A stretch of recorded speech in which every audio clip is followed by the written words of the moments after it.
Second world വാറിന്റെ സമയത്ത് ലോകത്തിലെ ആദ്യത്തെ ന്യൂക്ലിയർ വെപ്പൺസ് വികസിപ്പിച്ച US government secret research engineering പ്രൊജക്ടിന്റെ കോഡ് നെയിമാണ് മാൻഹട്ടൻ പ്രൊജക്ട്. 1939 ഒക്ടോബറിൽ നോബൽ സമ്മാനം ജേതാവ് ആൽബർട്ട് ഐൻസ്റ്റീനിൽ നിന്ന് ഒരു കത്ത് ലഭിച്ചതിനെ തുടർന്ന് ഒരു ന്യൂക്ലിയർ വെപ്പൺസ് വികസിപ്പിക്കാനുള്ള സാധ്യത പരിശോധിക്കാൻ പ്രസിഡന്റ് ഫ്രാങ്ക്ലിൻ റൂസ്വെൽറ്റ് ഒരു കമ്മിറ്റി രൂപീകരിച്ചു. നാസി ജർമ്മനി ഇതിനകം തന്നെ ഒരു ആണവായുധം വികസിപ്പിക്കാനുള്ള പ്രവർത്തനത്തിലാണെന്ന് ഐൻസ്റ്റീൻ പ്രസിഡന്റിന് മുന്നറിയിപ്പ് നൽകി. 1942 മാൻഹട്ടൻ എഞ്ചിനീയറിംഗ് ഡിസ്ട്രിക്ട് രൂപീകരിച്ചതോടെയാണ് മാൻഹട്ടൻ പദ്ധതി ഊർജ്ജ നിലയിലേക്ക് മാറിയത്. യുറേനിയത്തിൽ നിന്നും യുറേനിയം 235 എന്ന ഐസോട്ടോപ്പ് എലമെന്റ് വേർതിരിച്ചെടുക്കുന്നതായിരുന്നു പ്രധാന വെല്ലുവിളി. ഇതിനായുള്ള സാങ്കേതിക വിദ്യകൾ വൈകാതെ വികസിക്കപ്പെട്ടു. പ്ലൂട്ടോണിയം 239 വികസിപ്പിക്കാനുള്ള ഒരു ടെക്നിക് ഷിക്കാഗോ സർവകലാശാലയും മെറ്റലർജിക്കൽ ലബോറട്ടറിയും വികസിപ്പിച്ചു. ഇതിനിടെ 1942 ഡിസംബറിൽ ഫെർമി ന്യൂക്ലിയർ ചെയിൻ റിയാക്ഷൻ സാധ്യമാക്കിയതോടെ ന്യൂക്ലിയർ പവറിലേക്ക് നിർണായക ചുവടുവെപ്പായി. 1944 ആയപ്പോഴേക്കും ലീഡിംഗ് യൂണിവേഴ്സിറ്റിയിൽ നിന്നും ഇൻഡസ്ട്രിയൽ റിസർച്ച് ലാബുകളിൽ നിന്നുമെല്ലാം 6000 ശാസ്ത്രജ്ഞരും എഞ്ചിനീയർമാരും ലോകത്തിലെ ആദ്യത്തെ ന്യൂക്ലിയർ വെപ്പൺ വികസിപ്പിക്കുന്നതിനായുള്ള പ്രവർത്തനത്തിലായിരുന്നു. റോബർട്ട് ഒപ്പൻഹൈമറിനെ പറ്റി നിങ്ങൾ കേട്ടിട്ടുണ്ടാവും, father of atomic bomb.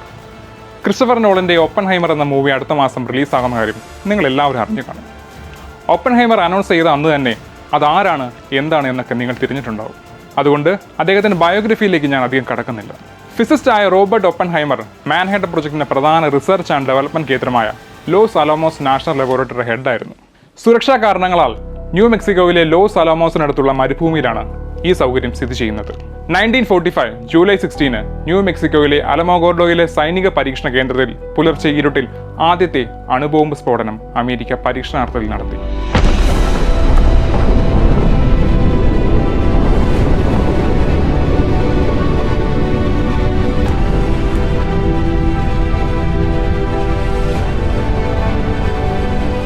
Trinity test എന്നായിരുന്നു ഈ പരീക്ഷണത്തിന്റെ പേര്.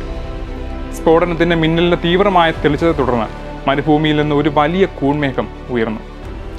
50 കിലോമീറ്റർ അകലെയുള്ള വീടിന്റെ ജനൽ ചില്ലുകൾ തകർന്നു. ലോകത്തെ തന്നെ മാറ്റിമറിച്ച പ്രകടനം ബങ്കറുകളിലും സുരക്ഷിത ഇടങ്ങളിലും ഇരുന്ന് എല്ലാവരും വീക്ഷിച്ചു.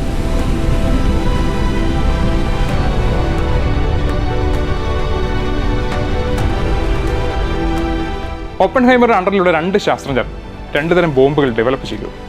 യുറേനിയം ഉപയോഗിച്ചുള്ള ലിറ്റിൽ ബോയും പ്ലൂട്ടോണിയം ഉപയോഗിച്ചുള്ള ഫാറ്റ് മാനുമായിരുന്നവ.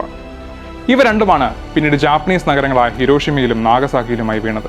1945 ഓഗസ്റ്റ് 6 ഹിരോഷിമ നഗരത്തിലേക്ക് ലിറ്റിൽ ബോയ് ബോംബും US യുദ്ധവിമാനം വർഷിച്ചു.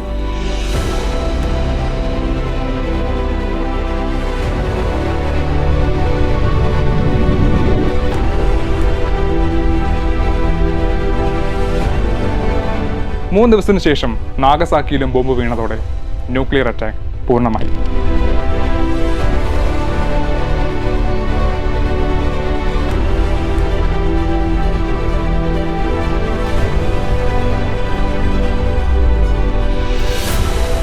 രണ്ടിടത്തുമായി 1,00,000-ലധികം ആളുകൾ കൊല്ലപ്പെട്ടു. ജപ്പാൻ സറണ്ടർ ആയതോടെ സെക്കൻഡ് വേൾഡ് വാറിന് അവിടെ അവസാനം വന്നു.